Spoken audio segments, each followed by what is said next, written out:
your number one Dynasty Fantasy Football podcast, featuring Aaron and Anthony. On behalf of 32-Bit, I would like to welcome you to the Dynasty A-Team.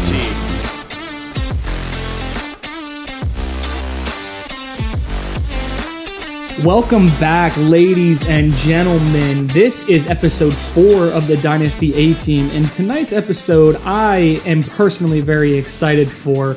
If you have known Aaron and I before, we tend to get a little bold with our takes, and we definitely like to go back and forth, and I know that Garrett and I do that as well. So tonight is going to be a bold take episode where we go back and forth about what we're high on, what we're low on, what's going to happen in this upcoming season. Obviously, all of my takes are right, all of Aaron's takes are wrong, and Garrett, buddy, we're not even going to talk about you right now.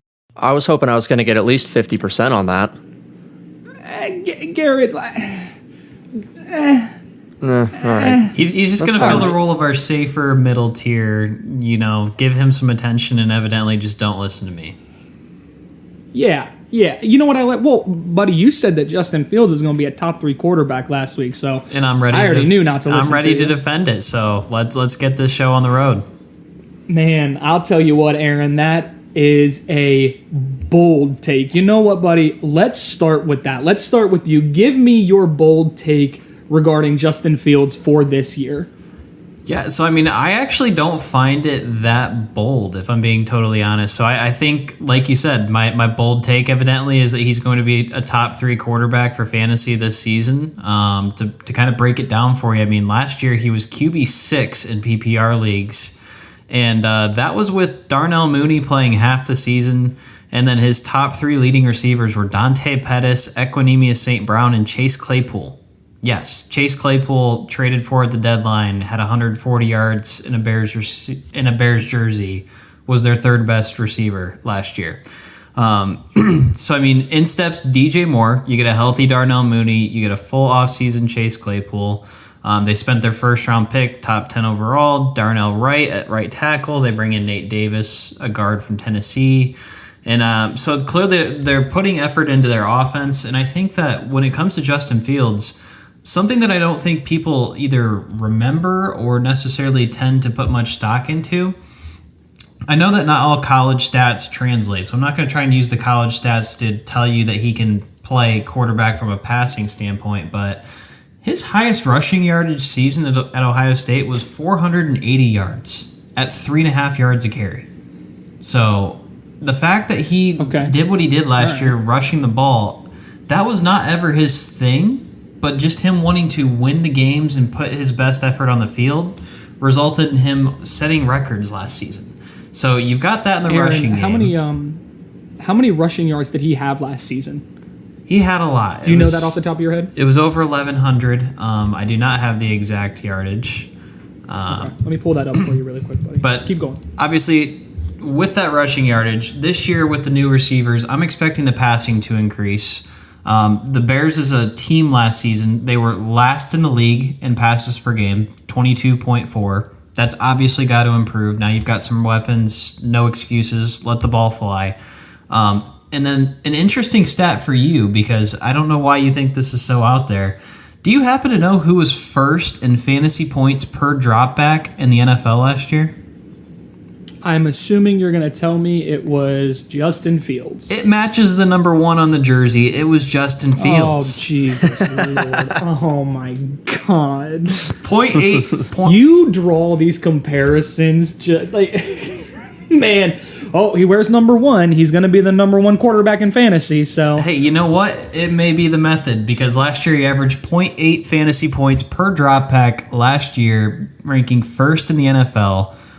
His passing numbers last year, he finished the season with 60.4% completion percentage. Obviously not great, but with a clean pocket, it bumped all the way up to 66.5%.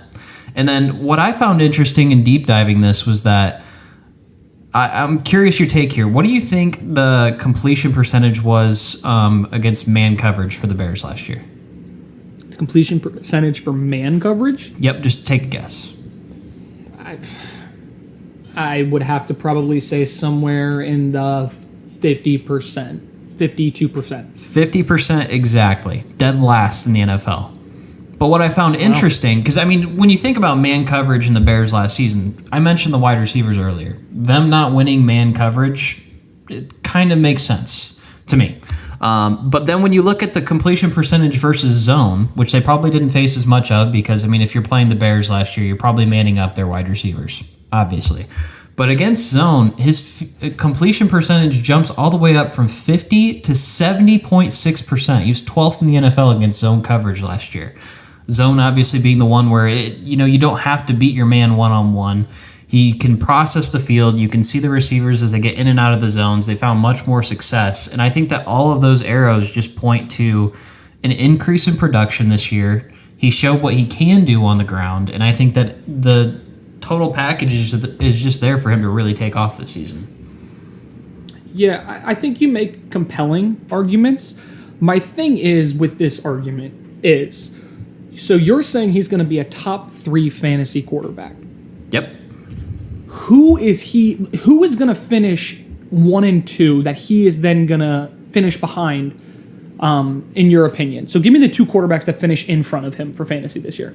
I mean, I think Mahomes is probably your first lock as far as that goes. And then, I mean, I don't know. I mean, I think that you could make an argument for him at 2. I would say out of Josh Allen and Jalen Hurts, you can push 1. Okay. I think QB 2 is in the cards. Obviously, if I'm going for a draft, I've got Patrick Mahomes on the board, and I'm feeling frisky at quarterback for whatever reason. Mahomes is still your safer play, obviously. But I think with the ceiling and the upside, I think that Fields is a play where he can get to quarterback 2, in my opinion. Dang. That is, I don't know, man. That is so wild to me. I think after what we saw, what Jalen Hurts did last year, I don't know how. I don't foresee a way that Justin Fields finishes ahead of Jalen Hurts. And I mean, even then, like, you've got Lamar Jackson too coming back, and he's going to throw for 6,000 yards this year. So he's going to completely. We'll see shatter. about that. He's going to throw for 1,000 yards against the Bengals, so it's fine. I don't know, Aaron. I've got to agree with you. Really, I think I could see him easily being a top 5 quarterback. When you throw in Josh Allen and Jalen Hurts, you can definitely make a case to say that there's no way that Fields is going to beat those guys. But I'm kind of on your train here. I've got to side with you here. Yeah, I will be the first one to admit there's bias here, but the reason that I think that the bias works. Well, as I mentioned, I mean, I gave my stats. There's logic to the reasoning, but the thing for my personal bias is the question for him was never his passing. When he left Ohio State, I was never worried about his arm. So for him to come in and everyone to be like, oh man, the only thing that needs to come around in his game is the passing. It's like, he's got it. That was the part I was least worried about translating to the NFL. So I feel pretty confident in that take, and I'm excited to see the improvement that is to come this season. Well, yeah, stick to your guns, man. But I don't even think Justin Fields finishes as a top 5 fantasy quarterback this year. I mean, he was 6th last year. Well, is that top 5? It's one off. It's first loser. Top 6 last year with no offense around him. He's got DJ Moore now. He's got pieces. I'm excited to see what he does this year. Hey, we'll see. I'm just saying, not top 5. Garrett, yeah. What's your bold take this year? Come on, give me your bold take. Honestly, I'm tired of hearing about Ohio State alumni. My biggest one, and you alluded to it beforehand, but my biggest one is Lamar Jackson finishing out of the top 15 in quarterbacks this year. Did you say out of the top 15? Now, take this one with a grain of salt, because the way I'm saying this is it's going to be due to injury. Oh, boo. Now hear me out. I don't like to just rely on that for a bold take, but when you're sitting here and thinking about making decisions for your fantasy team, especially when it comes to Dynasty, you have to take into consideration the quarterback's injury history. Last year, do you know where Lamar Jackson finished as far as points goes? Total points or points per game? I'm sorry, where he ranked Okay, so in total points. No, I do not know where he finished in total points. He ranked at 14. 14. Is that outside of top 15? Anthony, we're trying to show you that it's not out of the realm of possibility here. Like, gosh. My thing is I have a really, really hard time with that argument because, again, you are relying on that injury. So he was injured last year and he still finished 14th. And so what you're saying is that he's going to finish outside of the top 15, but you're banking on an injury happening this year. For sure. No, I mean, let me say two things about this. One, if I have an opportunity to draft Lamar Jackson, am I going to pick up somebody else who's much riskier, someone who isn't as proven? Absolutely not. Lamar Jackson is so talented. He has such a high ceiling. But I do have to say I am going to try my best to stay away from him. If it gets to a point in a redraft league where I'm looking at it and I'm like, I can pick him up here. I'm going to if he drops to me, but I'm not chasing after the man. That's for sure. Aaron, what say you? So I think that I'm not sure where I'm at with this one still, because I part of me thinks that Lamar played 11 and let's call it 11 and a quarter games last year. He threw 4 passes against Denver. We'll count that as a quarter. In 11 and a quarter games, he still finished as QB 14. So I mean that's kind of impressive on one hand, but I mean I don't think I can fault you if what you're saying is you're not counting him as a QB1 for your drafts this season because you're afraid of injury and him not finishing within that realm. I think that there's legs and rationale to where I can see someone thinking that way. So part of me agrees. Part of me also thinks that you almost kind of sold me more on his impact potential and how well he did despite how many games he played last year as well. For sure. I'm, again, being a Bengals fan, I'm not here to say that the Ravens are going to be terrible and they're going to finish 500 on the year or anything like that. But injury his history just concerns me so much. There's a reason his contract deal took so long to come through and a reason why nobody else was really looking at him at that point in time besides Baltimore. Everybody's worried about his health. So according to fantasy data, in a PPR league, Lamar Jackson is currently going as the 8th quarterback off the board. Are you taking him at QB8, yes or no? He's going ahead of Justin Herbert, Trevor Lawrence, Dak Prescott, and some of the other guys that I don't think you'd I might take Trevor ahead of him. I really like the way that team is headed, and with the addition of Calvin Ridley this year, plus just another year of experience under his belt with a functioning head coach. I'm excited to see what they do. I might go Lawrence over him. 8's not terrible. I would heavily consider Justin Herbert over Lamar Jackson as well. Herbert did throw for almost 4,800 yards last year with a patchwork wide receiver room, and now they add Quentin Johnston. I think that he's got some upside as well. Yeah. No, and I don't disagree with what you guys are saying. I think QB8's a little low. I personally would not let Lamar Jackson fall out of my top 5 at quarterback, but I'm also very bullish on Lamar Jackson for this year. Yeah, I mean, we'll get to it later before the season, obviously, when we get to some of our redraft strategies and things like that. But I think that something important to keep in mind is I don't know if any people are arguing his ceiling. Obviously, I think that Garrett's point is that one of his drawbacks is just the risk involved. Yeah. So I mean, for me with redraft leagues, I'm looking at that ceiling like, hey, I'm gonna get a solid quarterback with a great ceiling, and then my strategy is I'm just gonna pick a safe backup. So I think Lamar in redraft formats I'd probably take before 8 just because of the ceiling, but I see the argument with the risk. Yeah, you know what I think is kind of a good idea when it comes to Lamar Jackson is you can take Lamar Jackson, but then you can get a guy like Daniel Jones, Geno Smith. Somebody like that, maybe even Jared Goff. I would be so happy if I ended up with those 2 quarterbacks in a league just to kind of safeguard and hedge my bet for Lamar Jackson. Well, Anthony, so far on our first 2 takes, you have heavily disagreed with the both of us, so go ahead and tell us why you're right. well, the world is a better place, and everybody knows that I'm always right. So I don't know why this is any discussion at this point. So what's your bold take that's definitely 100% going to happen? You know what, Garrett? I appreciate you saying that. Thank you. I appreciate that. We're going to stick with the quarterback theme. Aaron Rodgers will finish outside the top 12 quarterbacks for fantasy. He will finish outside of the top 12. He will not be a QB1. To start with, I mean, I've alluded to this in my argument already before. He finished as QB 13 last year outside of my top 12. But I understand Aaron Rodgers with that Green Bay offense. It was a catastrophe last year. But the Jets have the 6th hardest schedule for this year. So 10 of their 17 games are against teams that allow the most points to quarterbacks, whereas 7 of their 17 games are against teams that allow the least points to quarterbacks. That's one of the only positives that I could find for Aaron Rodgers, is that the defenses that he's going to go up against allow a lot of points to quarterbacks. His weapons, you can argue however hard you want about his weapons.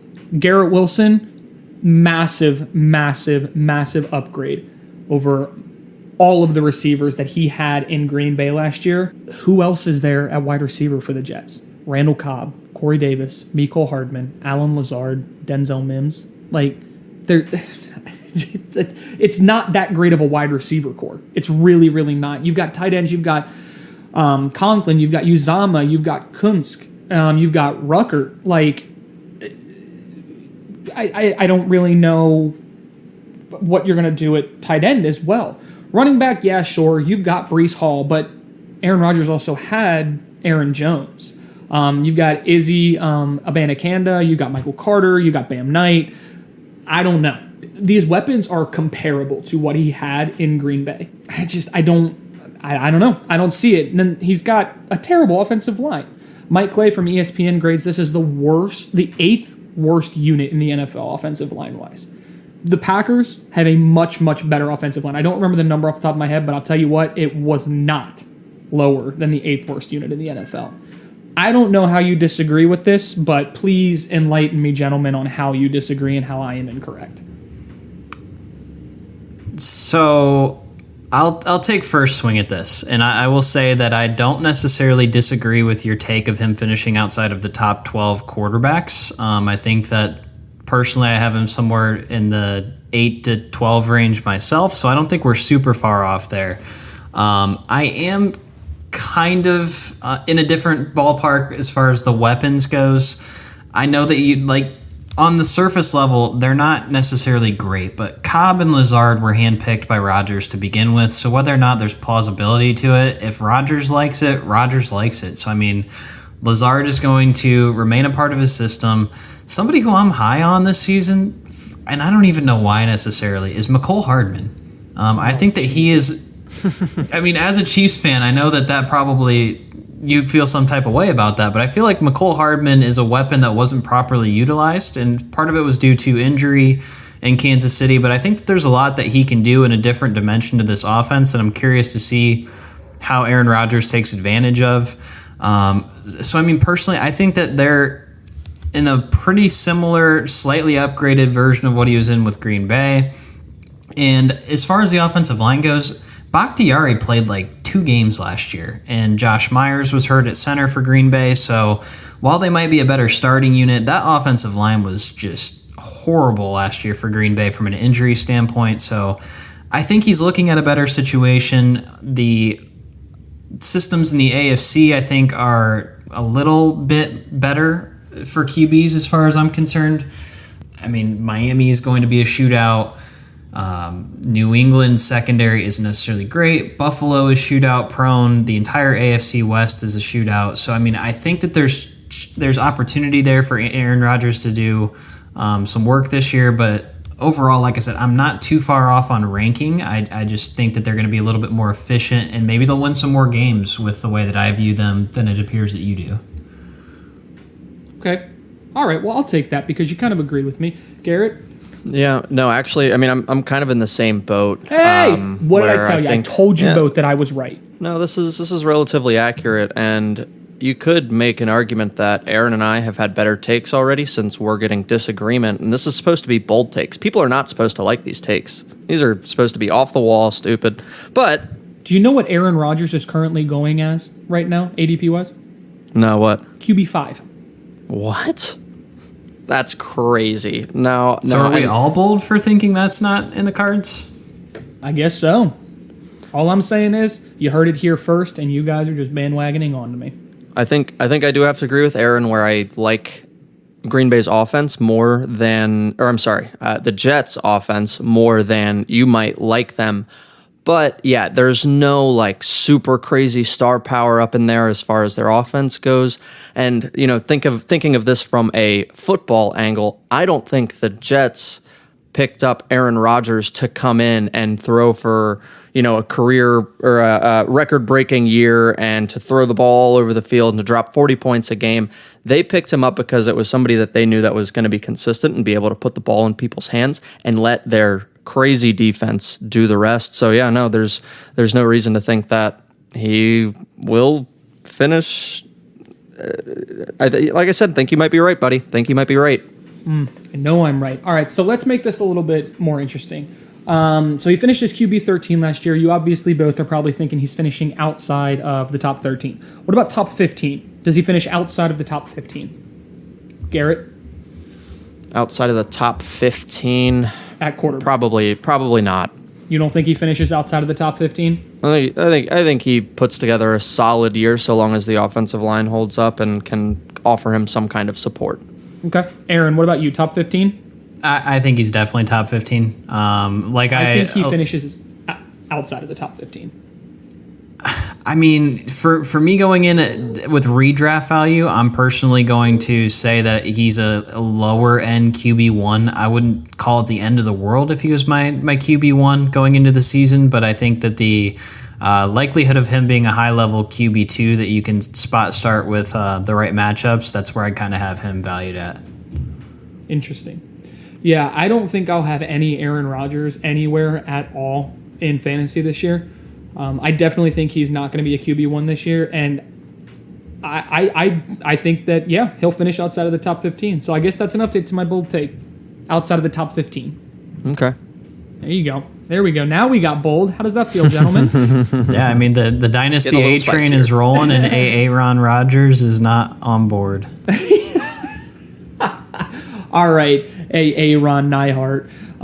Give me your other bold take that you have prepared for us tonight. Yeah, I mean, since we're in the doom and gloom, I'm going to give one that's more based on premonition than much, because there's not probably a lot of stats that back this up, but I think Josh Jacobs goes from running back 1 to outside the top 10 this year.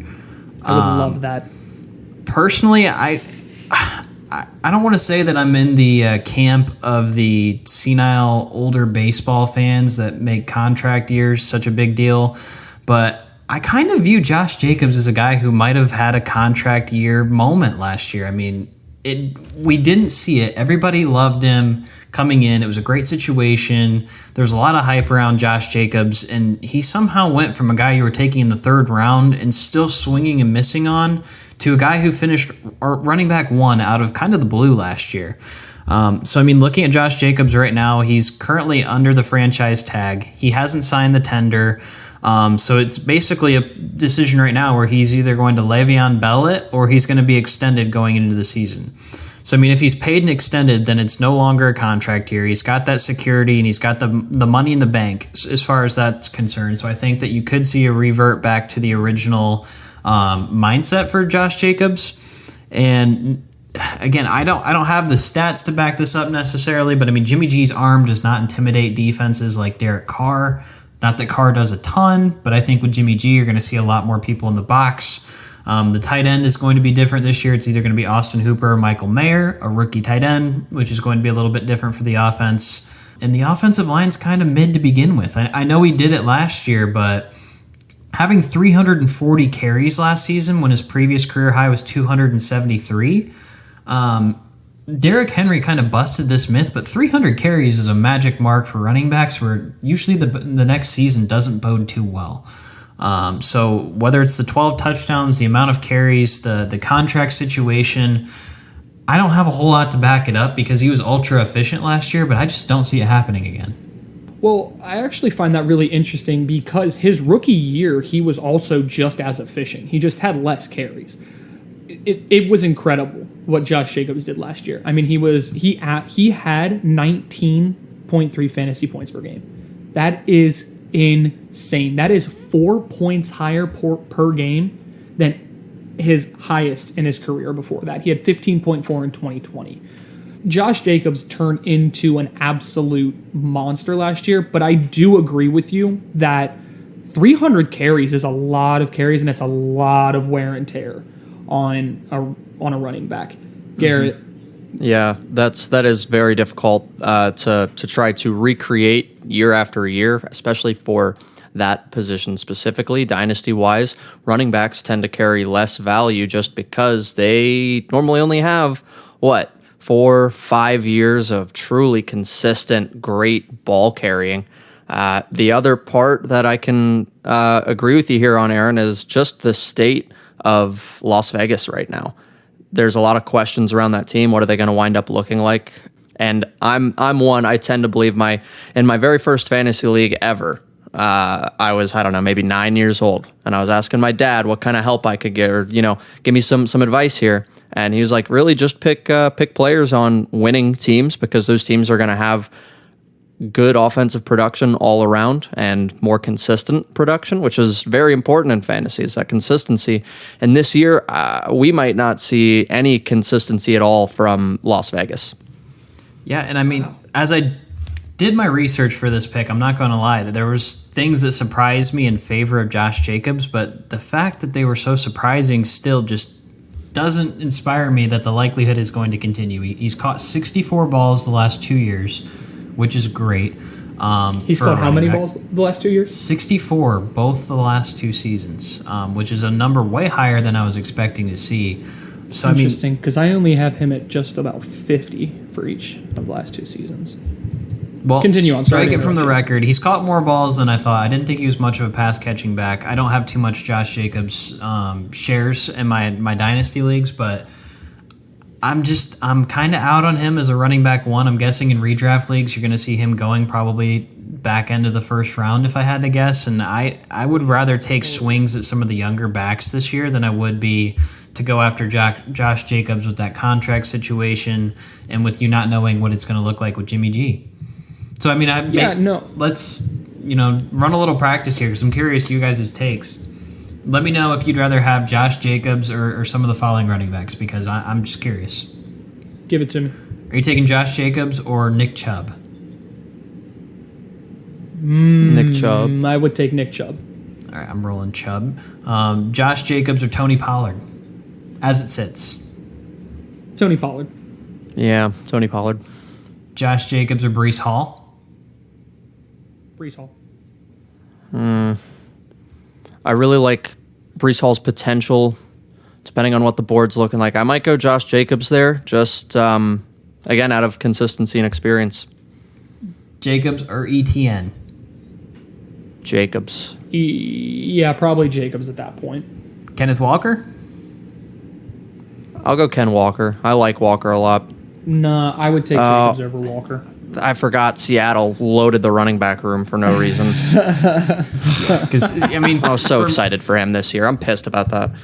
For me, I'm looking at this list right now of the current ADP, and I think that Jacobs in the tier that I would throw him in, where it'd be a debate for me, would be the Najee Harris, the Ramondre Stevenson, the J.K. Dobbins tier. That's kind of where I have Josh Jacobs fitting in my head, which for a running back one from last year seems a little absurd for me, but I'm skeptical. I think I'd go Ramondre Stevenson over Josh Jacobs. I like that guy a lot. I'm excited to see what he does this year, and I'm hoping New England, fantasy-wise, I'm not a New England fan, but I'm hoping New England can kind of start piecing some more things together this year. Yeah, that's crazy. I'm actually looking at it now. Josh Jacobs is going as RB6 off the board. Wow. Holy cow, that's rich for me. I do want to go back and make just one correction, though. I said that I was using fantasy data for ADP. That was average ADP over so many seasons. Aaron Rodgers is currently going as QB 15 right now, so I would be happy taking Aaron Rodgers at QB 15. Oh, yeah. So Definitely. much less bold. We're normal.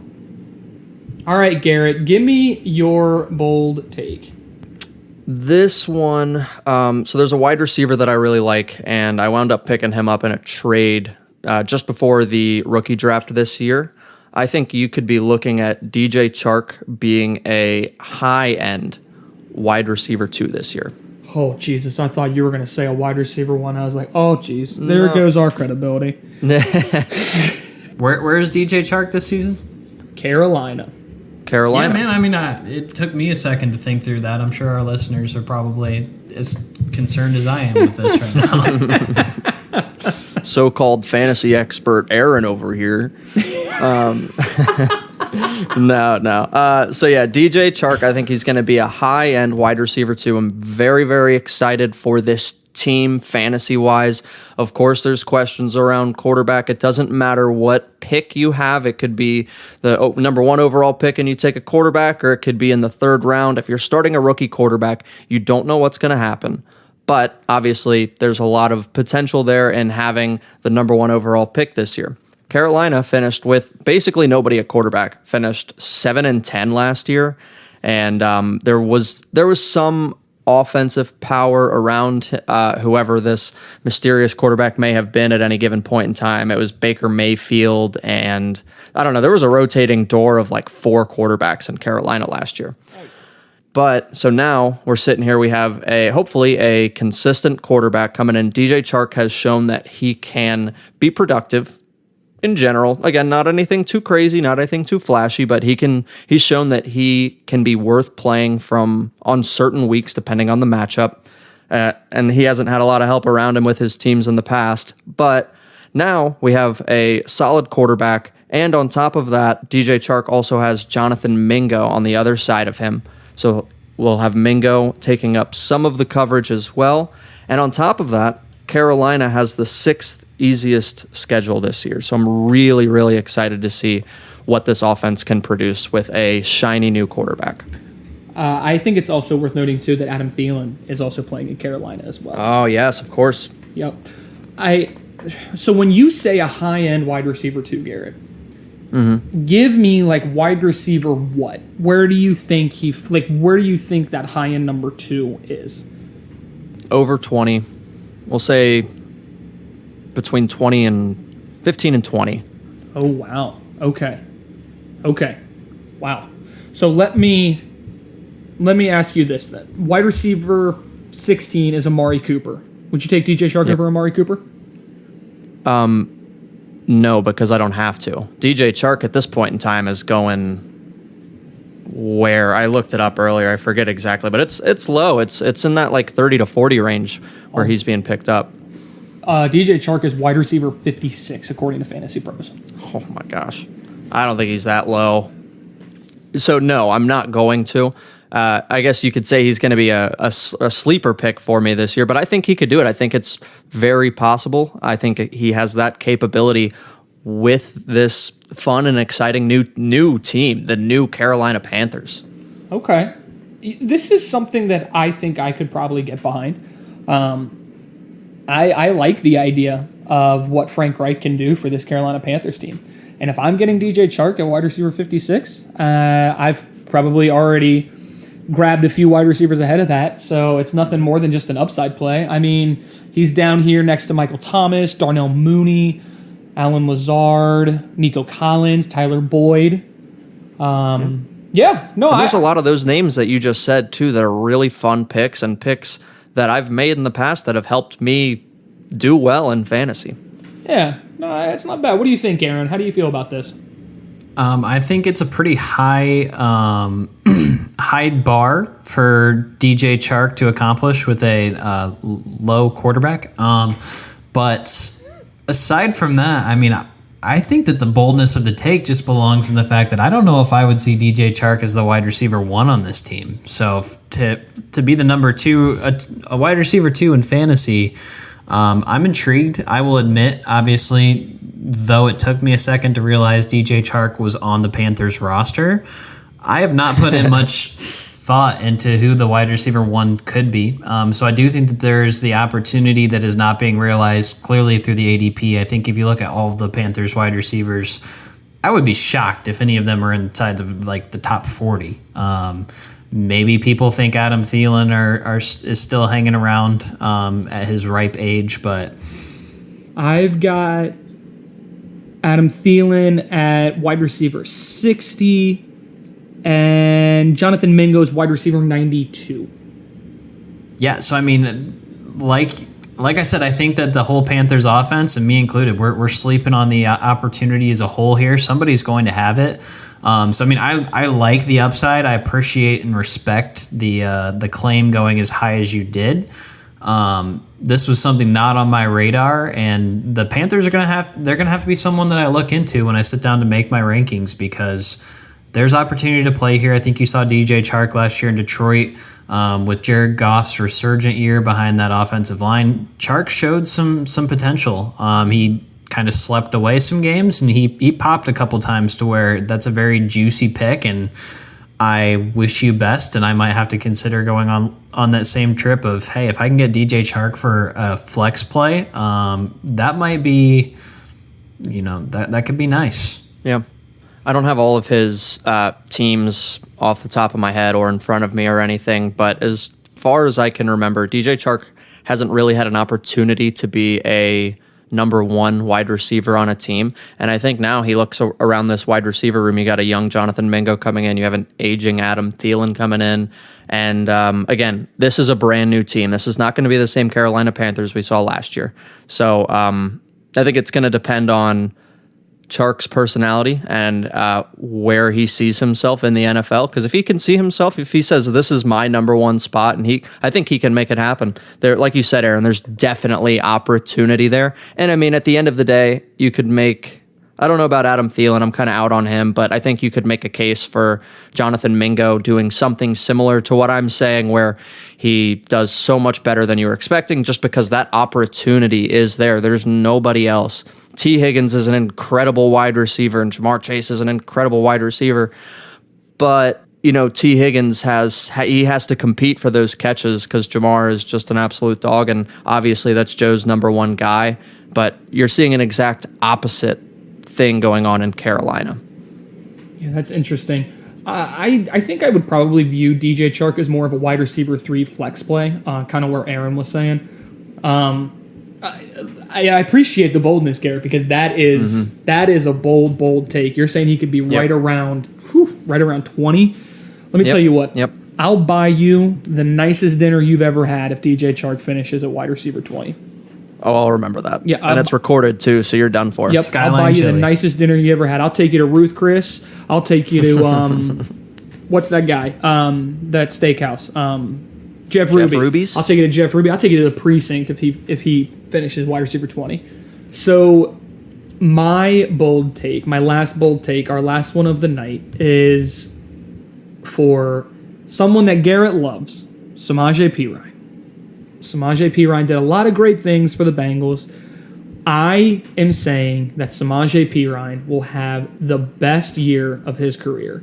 He will go and finish with over 1,000 yards from scrimmage and will be a top 15 running back. To put that into perspective, Samaje Perine is going as RB45. RB45 on Fantasy I'm taking Pros. him all day. I am taking him all day long. Yeah. RB45 from Fantasy Pros.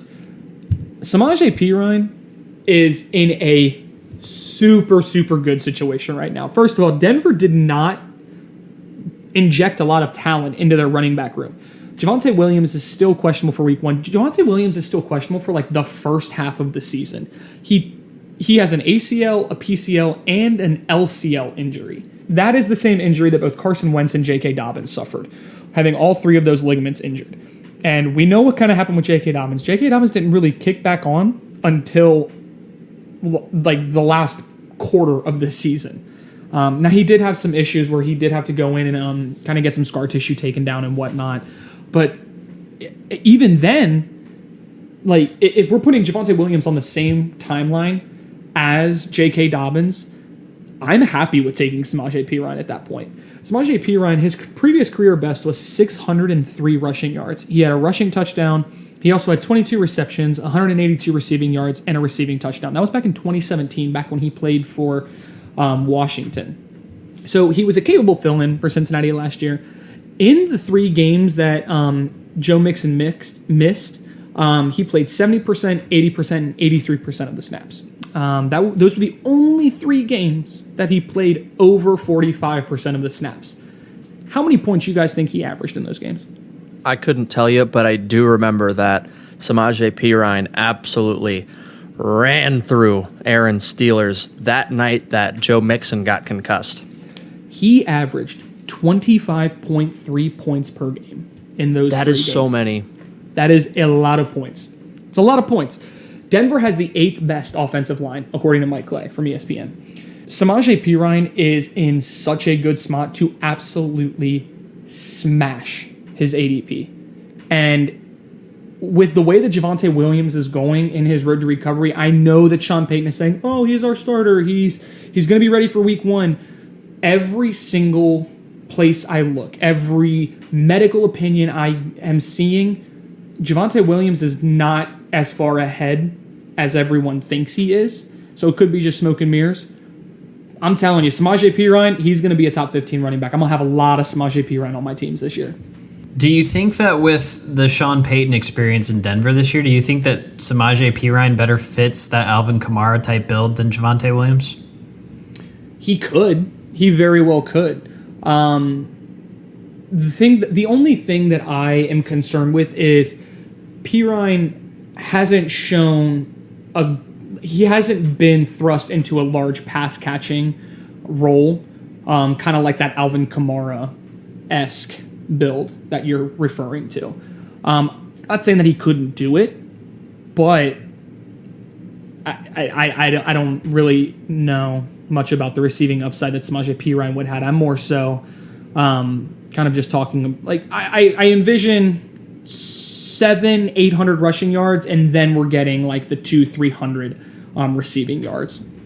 Yeah, I mean, I think that you bring up a great point with the ADP, and I was just kind of curious. I'm very unsure what that offense is going to look like. So for me, I think that the bold claims are warranted, and I think you bring up a great point as far as the value goes with the opportunity.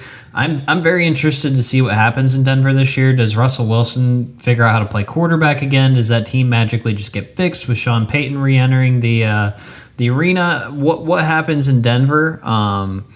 It's going to be interesting to watch. I think that there's top 15 may be a bit extreme for my taste, but I think that the value is something that I'd absolutely agree with. Yeah, definitely. The value's there, and if there's always players, wide receiver, running back, tight ends, that fall and then completely, like you said, smash their ADP. And those are the types of picks that win you fantasy championships. And Samaje Perine could be that guy for a lot of teams this year. Yeah. Going back to your point about Samaje Perine fitting more of that role of Alvin Kamara. So I'm looking at Javonte Williams' college stats, and he didn't have really any receiving production whatsoever at North Carolina. So, yes, if we're choosing between Javonte Williams and Samaje Perine for that Alvin Kamara role, yes, I do believe that Samaje Perine would fill that role better in a Sean Payton offense than Javonte Williams would, based upon historical data. Yeah, I mean, there's certainly upside to that. Obviously, I think Javonte Williams, from an investment standpoint, is still going to warrant some immediate touches when he returns to action. It could be a little different just because it's a new regime that didn't take Javonte Williams. So, I mean, we've seen that with a couple of these teams over the last couple of years, where if it's not the same system that invested in you, they're not going to treat you the same way. I'm not saying that they're going to do that with Javonte Williams, but if Perine gets off to a hot start and Javonte Williams isn't even there to fight for the job, it's going to be hard to turn that back.